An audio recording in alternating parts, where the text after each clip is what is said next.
अरे कुछ लोग इसमें भी राजनीति करने से बात नहीं आ रहे हैं। 31,000 नौकरी मिल जाएगी, 31,000 घरों में दीपावली के दिए ढंग से जग जाएंगे, अगर मिठाई ढंग से बन जाएगी तो क्या इनके तकलीफ हो जाएगी क्या? अरे राजनीति करने वाली जगह राजनीति करो, आने वाले भविष्य के लिए, हमारे बेटे और बेटियों के लिए आप राजनीति मत करो।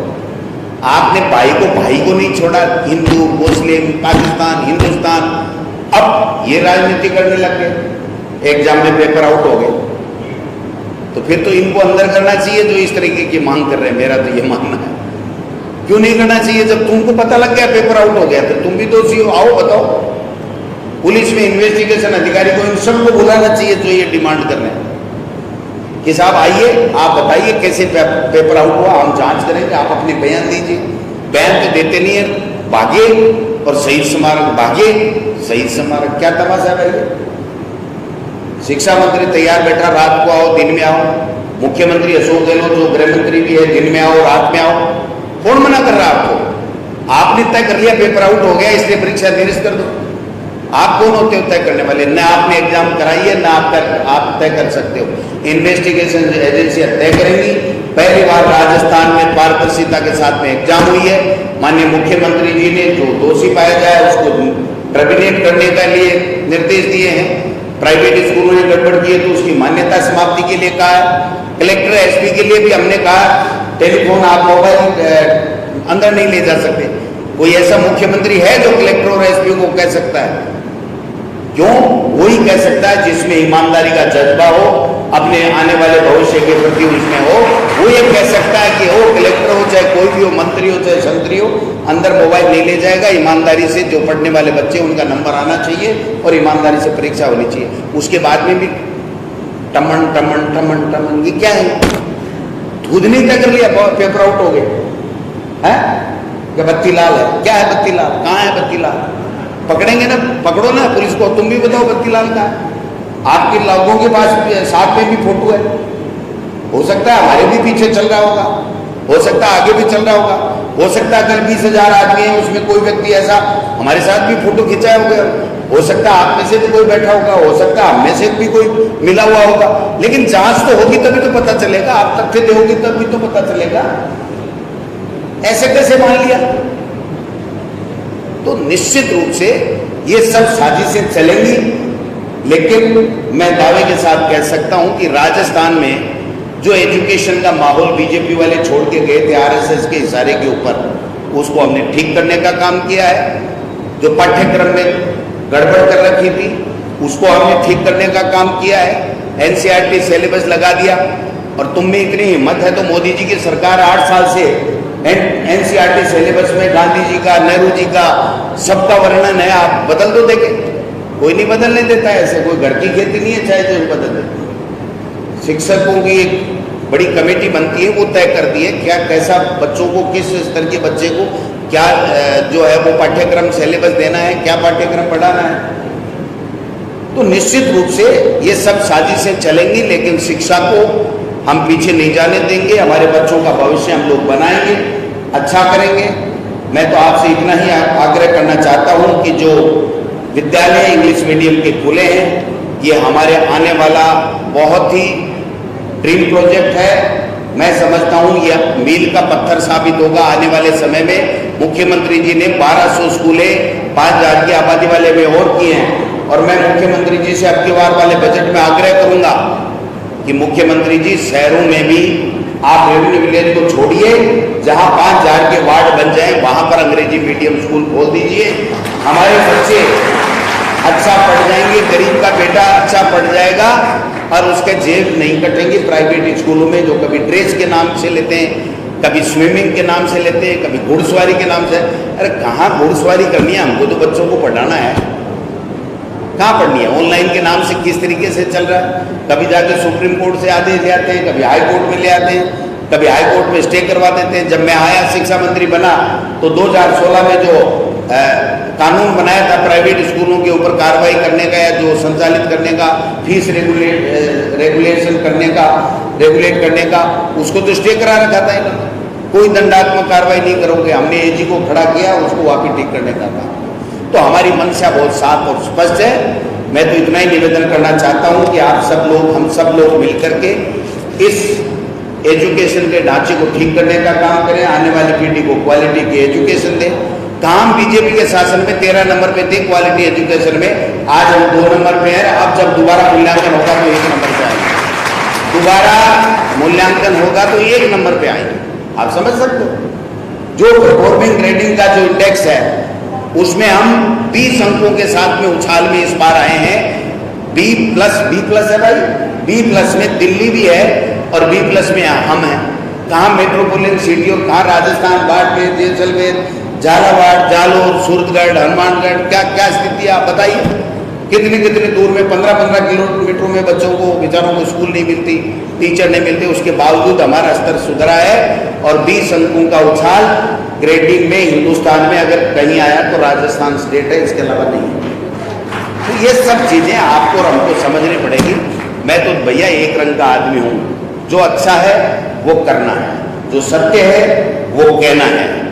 गलत का साथ न जिंदगी में दिया, न देंगे, न झूठ बोले, न झूठ बोलेंगे और न इन झूठों के साथ में समझौता करेंगे।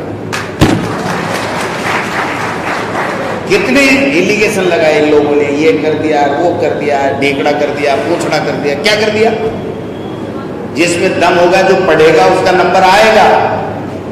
इस परीक्षा में जिसने अच्छा किया है, जिसके नंबर आएंगे वो चले होगा और हमारे शिक्षा विभाग में सेवाएं देगा। कोई रोक सकता है क्या? पूरी भर्ती को कैंसिल कर दो, क्यों? 2 आदमी 4 छोरे, 2 आदमी शहीद स्मारक पे आ गए। अरे भाई, शहीदों को तो बख्शो। आप हमारे पास आओ, मुख्यमंत्री जी के पास आओ, एसीएस के पास आओ, माध्यमिक शिक्षा बोर्ड के चेयरमैन के जो नोडल एजेंसी है उसके पास जाओ, आप अपनी बात कहो। अगर आपकी बात कोई नहीं सुनता है या आप संतुष्ट नहीं होते हो तो आपके पास में 1000 रास्ते हैं। वो एक वो है ना, बोलो गाड़े कूद बुढ़े मेरे, तो बस परीक्षा होगी 2 दिन तो अनहोश बन रही हो कि आप कहीं करा अरे तो जुलूस सा निकल रहा है। बच्चा बिहार का, उत्तर प्रदेश का, हरियाणा का सब बच्चा आके रहा है कि साहब मैं तो जिंदगी में ही है कि परीक्षा खोलने की, मारे तो गणगौर से मेड़ो बरी। बहुत शानदार परीक्षा हुई और 2 दिन बाद में होश आयो कि 31,000 टापर अगर नौकरी लाग गया तो बीजेपी ने कोई पूछ पड़ो बन मिला। ये तकलीफ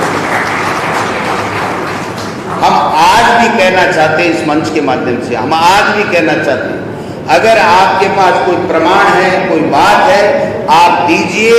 राजस्थान में जो जिस एजेंसी से जिस तरीके से आप जांच कराना चाहते हैं हम जांच भी कराएंगे, आपको परिणाम से अवगत भी कराएंगे, पूरी पारदर्शिता के साथ में काम करेंगे।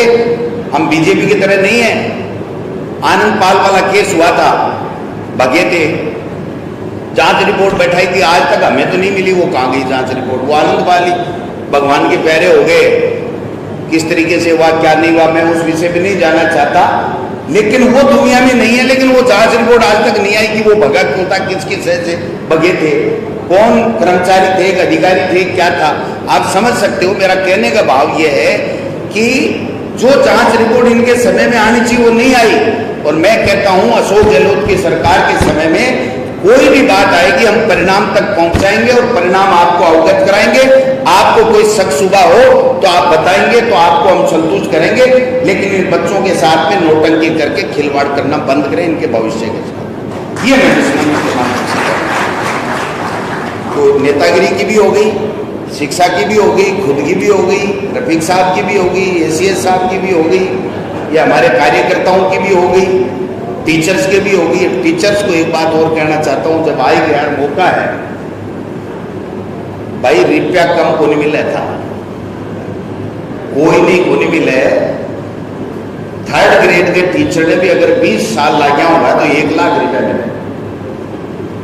कद्दे टीचर ने पूछ लियो कि तन कत्ता मिले, जब कटकटार बताओ कि कटकटार तारी में मिले, तो कटकटार क्यों रुपया तो पूरा बताए, कट्टे से का 13 ही है भाई। हमारे बेवड़े में एक दिन मैंने पूछो वह टीचर है, मैं क्यों कत्ता रुपया है तेरा, मन तो मेरे बोले कटकटार 80 मिले, वो अब कटकटार कहीं हुए। कटकटा नहीं पूरा बताया, बोले पूरा को तो ज्ञान नहीं को निकलना, देखिए को नहीं पास होगा। ये स्थिति है टीचर्स की। इतने पैसे मिलते हैं, इसलिए मेहरबानी करके हाथ जोड़ के एक शिक्षक का बेटा आपसे अपील कर रहा है, न कि शिक्षा मंत्री, कि आने वाली हमारी पीढ़ी का भविष्य आपके हाथ में है।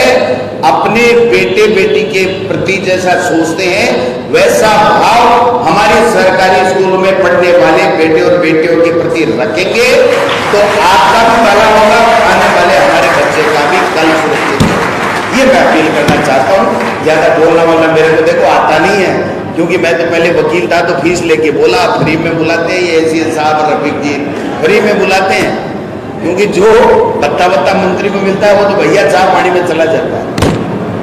तो मैं तो जैसा मेरे से बन पड़ता है साफ और स्पष्ट बात कहता हूं। अगर मेरे से कोई गलतियां हो रही है आप बता सकते हैं, हम उसको ठीक करेंगे। मेरे समय में मैंने एक भी शिक्षक संगठन को ये नहीं कहा आप मिलने क्यों आ गए, मैंने कहा परीक्षा के स्कूल के समय बताइए, इसके अलावा आप आइए बताइए, हम आपके जो भी काम है आपकी समस्या है उसका समाधान करेंगे। आंदोलन के लिए जगह नहीं छोड़ी हमने। ये रूल्स वूल्स जितने टीचर बैठे हैं थोड़े बहुत यहाँ, ये नियमों में संशोधन बेहतर से चल रहा था। ये रणवीर जी बैठे हैं डीओ साहब और सारे हेडमास्टर प्रिंसिपल पता नहीं व्याख्याता, कितने झगड़े थे, कितना था रोजाना आंदोलन, ये वो। न तो आंदोलन है न हेडमास्टर है, सारे के सारे तो प्रिंसिपल बन गए और सबके पोबारे 25 हो गए और सब खुश हैं और मन से पढ़ा भी रहे हैं, इसीलिए 7 लाख का नामांकन बढ़ा है। अगर अभिभावक को अपने स्कूल और सरकारी स्कूल में पढ़ाने वाले टीचर के प्रति विश्वास नहीं होता तो ये 7 लाख का नामांकन नहीं बढ़ता। इसलिए इस नामांकन बढ़ाने में आपका भी बहुत महत्वपूर्ण रोल है। और ये जो चैलेंज हमें मिला है इंग्लिश मीडियम स्कूलों का, महात्मा गांधी इंग्लिश मीडियम स्कूलों का, इस चैलेंज को हमको एक चुनौती के रूप में लेना, आने वाले समय में हमारी स्कूलें हिंदुस्तान में हर जगह मॉडल बने, ये ऐसा मैं चाहता हूं। तो मेरा सपना भी आप पूरा करेंगे। आप सब लोगों को बहुत बहुत धन्यवाद, बुलाया धन्यवाद। जय हिंद। रफीक साहब का तो किन शब्दों में आभार प्रकट करूं, किन शब्दों में आभार प्रकट इसलिए करूं कि सीधा सज्जन, शिक्षा के प्रति समर्पित, अपने इलाकों के लोगों के प्रति समर्पित ऐसा जन सेवक जिसको मिल जाए उसके तो कहने ही क्या। तो आप सब भाग्यशाली हो। जज के मुकाबला करना, जब चुनाव आएंगे तो हिंदुस्तान पाकिस्तान भी आएगा, हिंदू मुस्लिम भी आएगा, अकबर महाराणा प्रताप भी आएगा, ठीक है ना, पता नहीं क्या क्या आएंगे, लेकिन मुझे पूरा विश्वास है कि आप उन बाधाओं को पार करके दोबारा अच्छा कीर्तिमान स्थापित करोगे। इन्हीं शब्दों के साथ में आप सबका धन्यवाद।